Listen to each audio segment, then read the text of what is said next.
Por que filme de super-herói nunca ganha Oscar? Como que a gente sabe qual tipo de filme é indicado e ganha o Oscar? Por que são sempre aqueles filmes cutizeira que são indicados, aqueles filmes que ninguém vê, que ninguém conhece, que ninguém gosta? Senta aí, porque hoje eu vou te explicar que o Oscar, na realidade, galera, já premiou e muito os filmes mais populares que saíam no ano. Mas isso foi se modificando ao longo dos anos e hoje a academia tem outra postura. Nós vamos entender tudinho hoje. Meu nome é Bea Góes e você está assistindo ao Narratologia.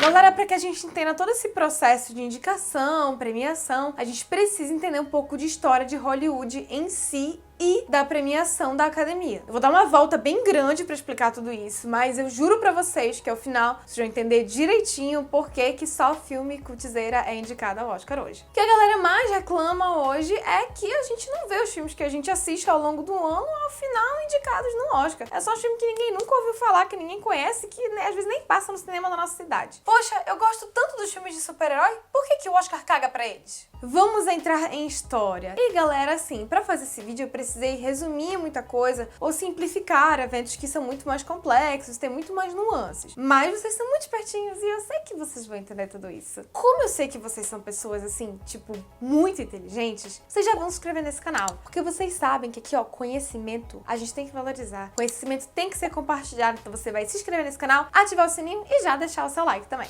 O Oscar teve sua primeira cerimônia no ano de 1929 para premiar os filmes que a galera mais tinha curtido naquele ano. Simples. E adivinha só quais eram os filmes mais premiados naquela época e basicamente durante os próximos 30, 40 anos do Oscar? Os filmes de maior bilheteria. Os filmes que a galera curtia, os filmes que a galera de fato assistia e conhecia. Bea, como assim? E os filmes cutizeira, que horas apareciam? Então, rolava o seguinte na realidade.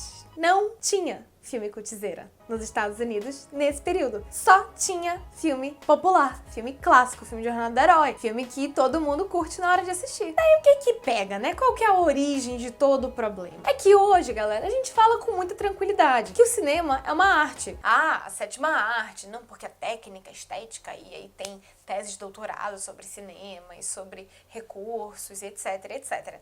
Naquela época, cinema nos Estados Unidos era tipo assim, produto, entendeu? Era mercado, era indústria, pra vocês terem noção, gente. Nos anos 40, tinha um sistema chamado Studio System. Não sei se vocês já são familiarizados com esse termo, mas era basicamente o quê? Os grandes estúdios, Fox, Universal, Disney, tinham caixas, né, fechadas dentro lá dos seus estúdios e eles chegavam a fazer, é chocante, eles gravavam um filme a cada 10 dias. Exatamente. A fórmula do roteiro era quase a mesma, mudava os personagens, mudava uma coisinha ali, outra aqui, reaproveitava o figurino de outros filmes, ia mudando uma coisinha aqui, os atores iam só fazendo rodízio ali do elenco e metia o pessoal pra gravar e fazer filme. Tipo assim, escala industrial, produto mesmo. Então, resumindo, até os anos 40 não tinha filme cutizeira nos Estados Unidos e a maior parte dos filmes que eram feitos tinham uma pegada industrial e eram feitos dentro de caixa. Ok? Ok.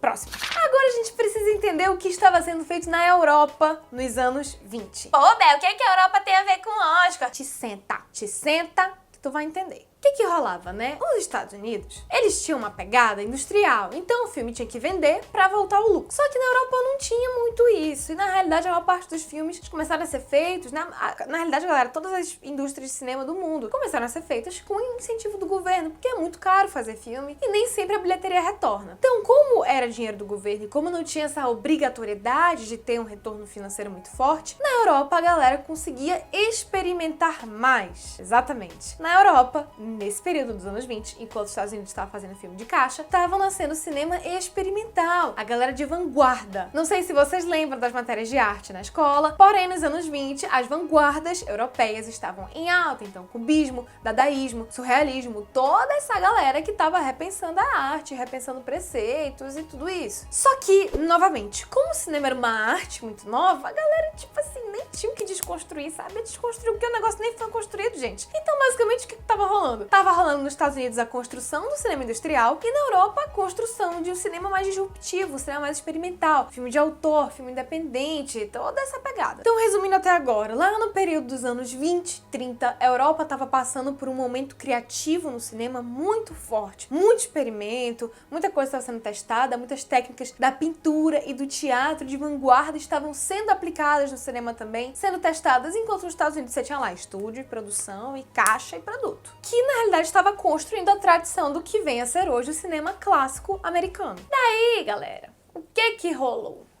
Rolou a Segunda Guerra Mundial. E, nos anos 40 principalmente, muitos cineastas, especialmente alemães, foram se refugiar nos Estados Unidos com medo de serem assassinados ou serem levados para campos de concentração. Muitos judeus, principalmente, migraram para os Estados Unidos. Depois eu posso até fazer um vídeo só sobre isso, mas os judeus tiveram um impacto muito relevante em toda a indústria americana de cinema e televisão. Mas a verdade é que assim, galera, a gente, hoje, a gente não sabe o que é guerra. A gente não sabe o que é você perder um parente, sabe, um primo que tinha um futuro super brilhante pela frente, daí foi pra guerra e ou morreu, ou sofreu um trauma irreparável, sofreu uma sequela, perdeu um membro e você vê um monte de gente morrendo e o seu pai vai ficando em crise, vai ficando pobre e você fica tenso porque você não sabe se você pode morrer no dia seguinte e daí as decisões que você toma não são decisões tão racionais, tá tudo muito tenso o tempo inteiro, os sentimentos sempre à flor da pele, tanto que até hoje os locais atingidos pelas bombas nucleares, até hoje, galera, o povo lá sofre com as consequências disso. Então, é uma experiência muito traumática. E não tem jeito. Cultura é uma manifestação do que os humanos estão vivendo. E se os humanos estão vivendo guerra, a cultura vai manifestar todos esses sentimentos. E como logo depois da Segunda Guerra se emendou com a Guerra Fria, digamos que tava muito mais difícil da galera querer produzir e das pessoas quererem consumir aqueles filmes mais clássicos, mais de boinha, mais tipo só felicidade, só americano, porque a galera não tava mais comprando aquilo. Tava todo mundo muito afetado com a guerra. As pessoas queriam falar sobre isso, as pessoas queriam falar sobre traumas psicológicos, as pessoas queriam falar sobre conflito, as pessoas queriam explorar esses outros temas. E o cinema clássico não suportava falar sobre esses temas. Só que o cinema americano ainda demorou um pouco pra fazer esse shift, pra fazer essa troca de fazer aqueles filmes de caixa pra fazer os cinemas mais experimentais e um pouco menos comerciais. Por dois motivos. O primeiro é que até o ano de 1952 ainda existia censura nos Estados Unidos para filmes. Então qualquer filme que fosse um pouquinho mais obsceno ou que não se enquadrasse naqueles registros era vetado. E isso acaba restringindo muito o lado criativo e o que você pode colocar no filme. Além disso, existia um problema seríssimo nos Estados Unidos de que os estúdios, os mesmos que faziam os filmes, ou eles eram donos dos cinemas, ou eles tinham um acordo com os cinemas que eles faziam o seguinte. Por exemplo, no ano de 2020, a Disney já comprou todas as salas da maior parte dos cinemas para colocar os filmes dela. Então, se chegava uma produtora independente, um estúdio menor, ou até um outro estúdio grande para tentar fechar com o cinema tal, ele falava assim: putz, já até 2023 a Disney já comprou aqui todas as minhas salas, não posso fazer nada. Até que nos anos 60 acabou com essa palhaçada. Os Estados Unidos começou a exigir que isso parasse e os Estados Unidos começou a exigir que as salas de cinema tivessem essa oxigenação e que os filmes independentes tivessem mais espaço. Tem uma porcentagem, eu não tenho essa informação agora, eu vou deixar aqui na descrição todas as fontes que eu tô usando como embasamento para esse vídeo. Tem uma porcentagem do quanto que de filmes que tem que passar em cinemas tem que ser de produção independente para você poder ter essa competitividade no mercado, porque senão você não tem. E daí o que a gente tem até agora? A gente tem aqueles cineastas de vanguarda da Europa que migraram para os Estados Unidos. A gente tem as pessoas impactadas pelas guerras e querendo tratar de outros assuntos, querendo falar sobre traumas psicológicos. A gente tem a teoria da psicanálise crescendo muito na Europa também, chegando nos Estados Unidos. A gente tem também, então, a quebra do Studio System, porque os estúdios começaram a se quebrar um pouco com essas novas leis que saíram, de que os estúdios não podiam mais ter todo esse monopólio que eles tinham. E a gente tem também, no início dos anos 60, a ascensão da televisão. Então, a televisão começou a se encarregar de colocar conteúdos que eram bem similares àqueles filmes de caixa. Então, eram produtos mais alegres, que vendiam som americano, que tinha aquela coisa melodramática e simplória, tudo aquilo. Daí,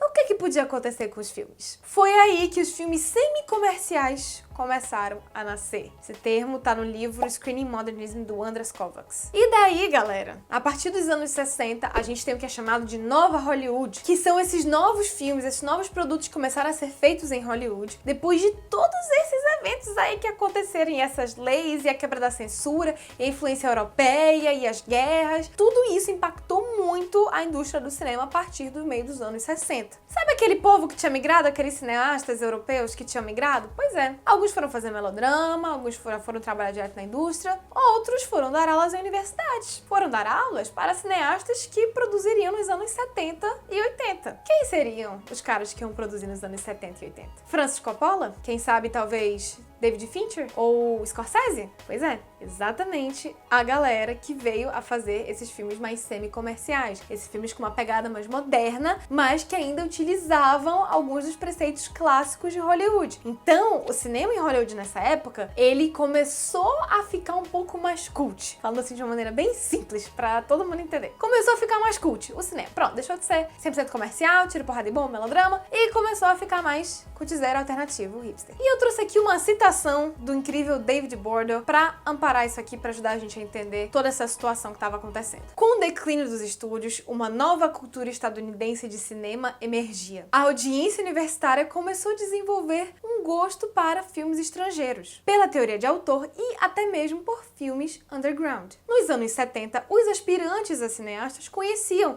Jean Renoir, Akira Kurosawa e Ingmar Bergman, assim como também conheciam o cinema clássico americano. Então, galera, a partir dos anos 60, 70 que a gente teve essa mudança no teor artístico dos filmes feitos em Hollywood. E nesse período já se entendia o cinema como arte, já se entendia que tipo de recurso podia ser utilizado. Hollywood estava começando a repensar que, pô, a gente foi pra pegada muito industrial. Será que precisa ser só industrial? Será que a gente não pode ter os filmes industriais e ter uns filmes com umas coisas mais diferentes, uma coisa mais experimentais, com um valor estético diferente? E daí, vocês têm que pensar do ponto de vista do Oscar. Vamos lá. Primeiro eu comecei a premiar filmes populares, de musicais e melodramáticos, porque era o que era feito. Daí agora, depois que teve toda essa ascensão e essa mudança, e guerra, e a galera da Europa vindo pra cá, agora estão fazendo os filmes mais semi-comerciais. Estão fazendo os filmes que são legais, entretêm, mas que tem uma pegada, que dá pra você pensar, mas que, né, bota ali um negócio ali pra você pensar e pra você refletir, trata de questões psicológicas e psicanalíticas, que tava na moda também. E daí, depois dos anos 90, o que começou a acontecer? Começou a desbandar o que era filme de blockbuster e o que era filme cult, filme de arte, filme moderno, filme inspirado nas vanguardas, experimental, de autor. Isso aqui começou a virar outra coisa, de novo, dentro dos Estados Unidos desta vez. E desde lá, o Oscar tem preferido premiar filmes que têm essa pegada mais artística, que traz uma estética diferente, que mimimi, que papapá, não sei o quê. E olha, galera, que assim, se a gente for pegar, o Oscar não é a premiação que mais premia os filmes cult. Você vai pegar Cannes, você vai pegar o Festival de Veneza, o Festival de Berlim, que é a galera da Europa, que a galera, esses festivais da Europa foram fundados lá nos anos 20, quando a vanguarda tava aqui, ó, que é a flor da pele do povo. E até hoje eles só premiam filme assim, eles dão preferência por premiar filmes assim. O Oscar ainda tem uma pegada mais comercial. Porque se a gente for pegar, por exemplo, Green Book, que foi o melhor filme ano passado, cara, Green Book é muito clássico.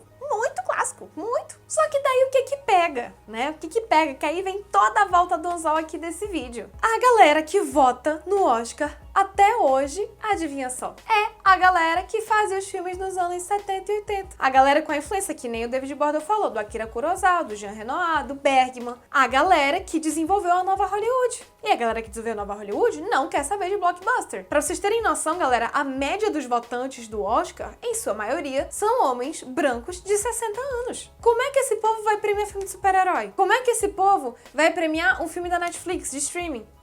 Não vai, porque eles estão com esses preceitos lá da nova Hollywood, dessa época. Essa geração veio muito fervorosa. Veio assim, se achando muito. Resumindo, eu falei que ia simplificar a história, então assim, vamos simplificar. Daí Aí vocês olham pra mim e falam assim, mas Bé, por que a Avengers não é indicada? Eu falo pra vocês, porque não é gravada em película. Porque tem computação gráfica. Porque tem tiro, porrada e bomba. E o pessoal não, o pessoal quer psicanálise, o pessoal quer a introspecção, o pessoal quer reflexão, que é o take que demora 2 minutos só na cara de um personagem. Eu não tô dizendo que é um melhor que o outro, galera. Eu tô dizendo que é o que rola. Eu acho que cada filme tem seu valor estético. Tudo depende da proposta, algo que eu defendo muito aqui no canal. Se a proposta que você queria pra atingir seu público, que você foi fundo e defendeu sua proposta, cara, muito bom, seu filme vai ser bom, porque é o que você quer com ele. Só que o Oscar tá no momento em que ele não tá premiando essa galera. Entretanto, eu, Beatriz, acredito que isso está mudando e que isso vai mudar. Porque cada vez mais essa galera do Oscar se aposenta, ou até, enfim, fala de uma maneira bem ruim assim, mas falece mesmo. E você tem a galera mais jovem entrando, por exemplo. Cada vez mais eles têm pego mulheres, jovens, pessoas de outras raças, negros, asiáticos, pra votar também. E trazer esses outros filmes pra dentro. A gente tá vendo que Parasita esse ano tá indicado como melhor direção, melhor roteiro, que é muito positivo, que é muito legal também. A gente tá vendo que a Netflix foi o estúdio que mais teve indicação, apesar de tudo, acho que não vai ganhar muito, mas teve muita indicação, isso também é outro avanço. Por exemplo, no passado Pantera Negra tava muito forte, e esse ano Coringa. Gente, Coringa não é um filme que foi muito aclamado pela crítica, unanimemente. Então assim, não era pra ele ter a maior parte de indicações. O que é isso? Isso é a galera mais jovem que tá começando a trazer pro Oscar, trazer pra dentro esses filmes mais populares.